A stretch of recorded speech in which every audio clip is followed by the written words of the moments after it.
Multiple blood vessels burst in my brain while figuring this out. The code had better be 231.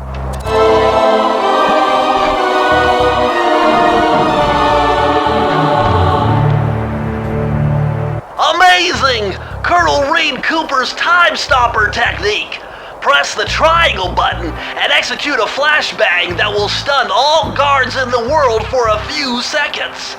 I can see how this might be useful and entertaining too.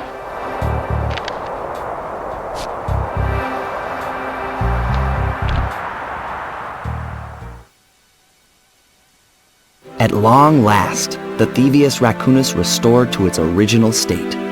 The first time I held the whole thing under my arm since I was 8 years old. The same weight that all my ancestors had felt beneath their arms as they had passed it on. Although, while other family members may have been great thieves, they all inherited the book.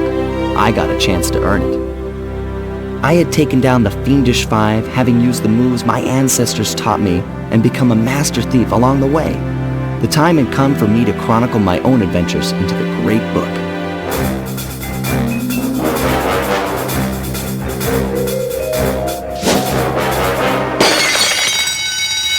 This is gonna be fun.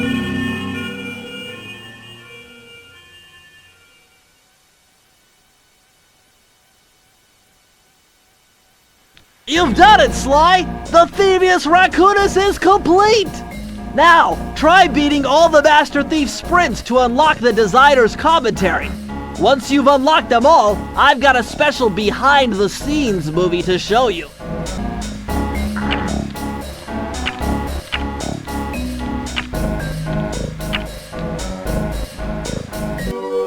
これでやっとラクーナの秘伝書を奴らの手から奪い返すことができたってことだ。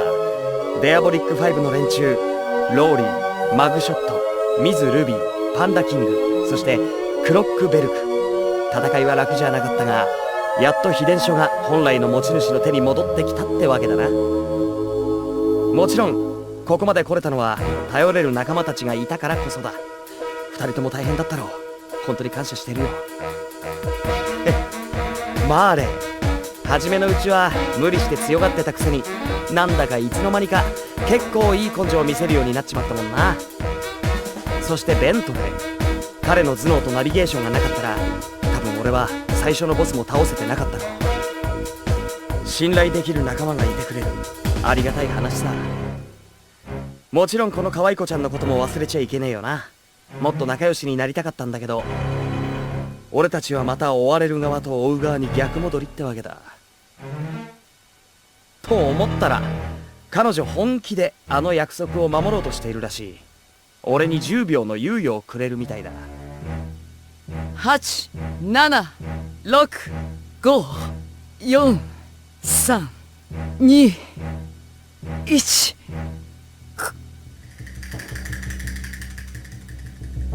ゼロ。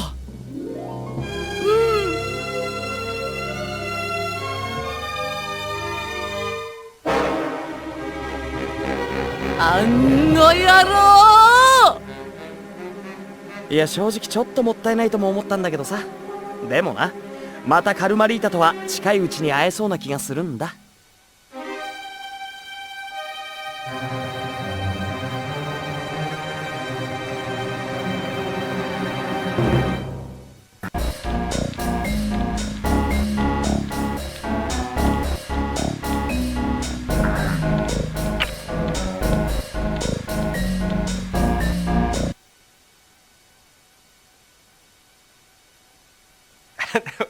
How should I describe Sly Cooper?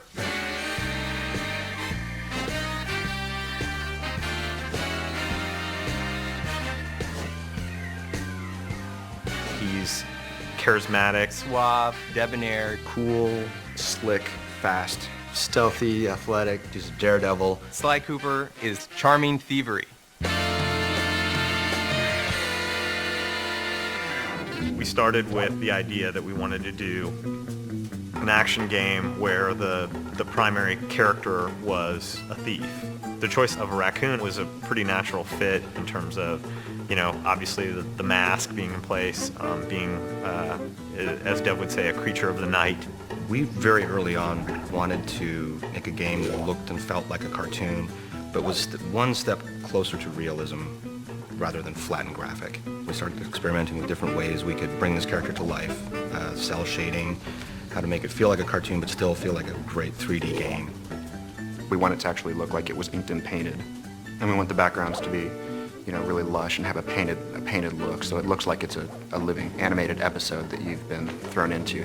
When you look at the game initially, the first thing that draws you in is the beautiful art style and lush, very, very lush look of the environments. But when you actually play the gameplay itself is lush as well.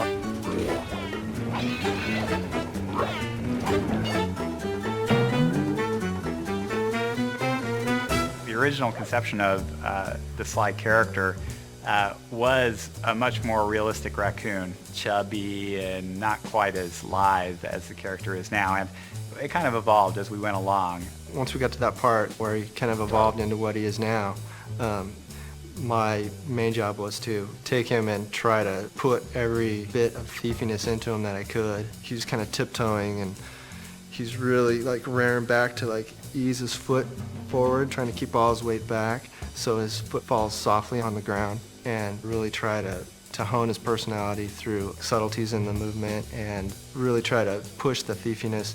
As we wanted Sly to feel really agile, we wanted him to feel like Sly could do the most amazing physical feats. You want to let the player of the game feel like they're a thief. Not like a real thief, like you wish thieves were.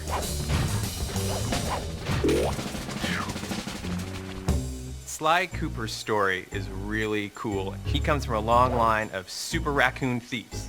And the source of their kind of thieving greatness is this book called the Viimeisen Raccoonus. It's this incredibly valuable heirloom that is stolen from Sly's family when he's very young. He has come of age, and now he feels it's his noble duty to take back the Viimeisen Raccoonus.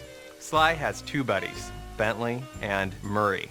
Bentley provides a lot of the plans for their missions. He does a lot of things that are very important for Sly to complete his missions. Murray has a huge case of Sly envy. He wants to be Sly in the worst possible way, and he has absolutely none of the capabilities to do it. A hero's only as good as his villains. We wanted to create villains, making them dangerous, making them menacing, making them goofy, just giving them as much personality as Sly Cooper.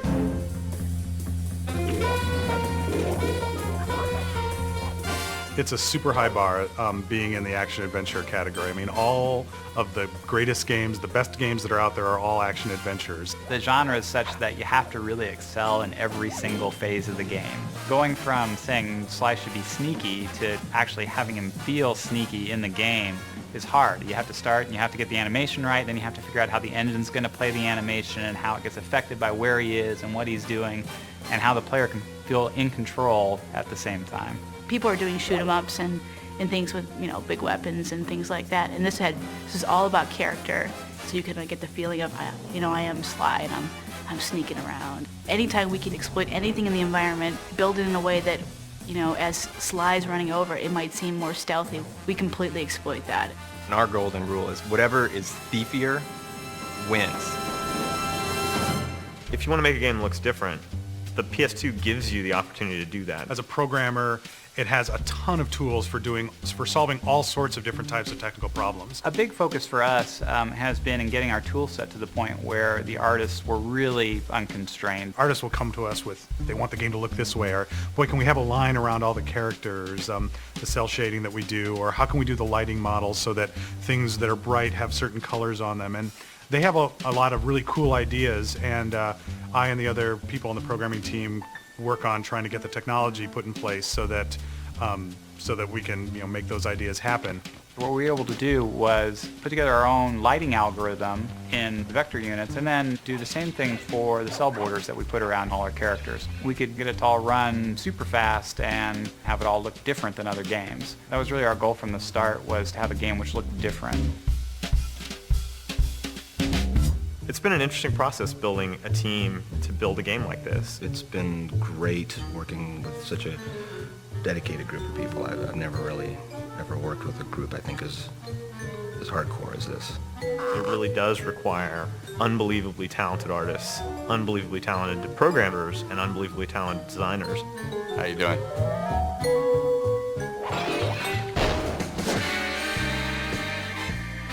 The designers, I think, have done a wonderful job of giving players the experience of sneaking and being a thief, and at the same time making the designs accessible to people so that you don't need to be a super gamer in order to play it, although there are tons of things that are in the game for those people. We're making a game that anyone can play. You can't just have great art, you can't just have great code, you can't just have great characters, you gotta have it all. It's not about just how the game looks, it's about how the game plays and how the player experiences it, and it's all about having fun. You can make a really cool character, but if he's not fun to play, it's not worth doing.